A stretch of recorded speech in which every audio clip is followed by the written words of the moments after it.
डोंबिवली मतदारसंघामध्ये सकाळपासूनच मतदान करण्यासाठी रांगा लागल्यात। डोंबिवली आणि कल्याणमधील मतदान केंद्रावरती लोकांच्या रांगा दिसून येत असून नागरिकांमध्ये प्रचंड उत्साह आहे। तर याचाच आढावा घेतलेला आहे आमचे प्रतिनिधी किशोर पगारे यांनी। पाहूयात। कल्याण डोंबिवली महानगरपालिकेच्या अंतर्गत आणि त्यानंतर कल्याण डोंबिवली असेल किंवा डोंबिवली मतदारसंघात असेल, मी आता डोंबिवली मतदारसंघामध्ये आहे आणि यानंतर हा जो मतदानाची सुरुवात झालेली आहे, सकाळपासूनच आपण पाहू शकता की चांगला रिस्पॉन्स आहे।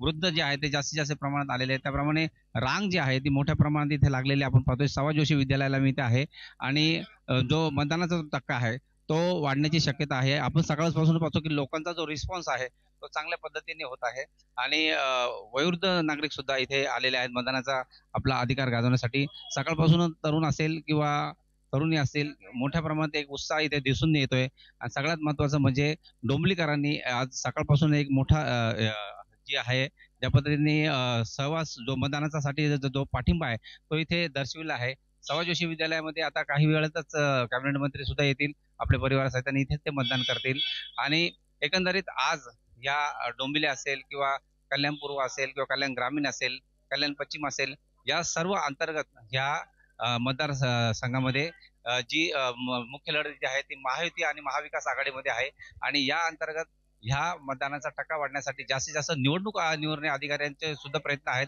आणि तसे लोकांना आकर्षित करण्यासाठी सुद्धा प्रयत्न झालेले आहेत। आपण पाहू शकता की माझ्या मागची जी गर्दी पाहता सकाळपासूनच रिस्पॉन्स जो आहे, जो पाठिंबा आहे मतदात्यांचा तो चांगल्या प्रमाणात आहे। व्हिडिओ जर्नलिस्ट दीपक मोरेसह मी किशोर पगारे, जय महाराष्ट्र न्यूज, डोंबिवली। मतदान करण्याचा उद्देश व्यक्ती न बघता त्यांनी समाजासाठी, जनतेच्या कल्याणासाठी, दुसऱ्याच्या फायद्यासाठी काय केले हे आपण सुज्ञ माणसांनी लक्षात ठेवायचं। आज मी शाळेमध्ये टीचर होते, आम्ही सुज्ञ मुलांमध्ये सोकाळत होतो याच्यामध्ये चांगला कोण आहे काय। तसं कार्य करणारे जे आहेत ते काय करतात, एखाद्या गरीब बाईला वैधव्य आलं तर तिला नोकरीसाठी जातीनं लक्ष देतात का?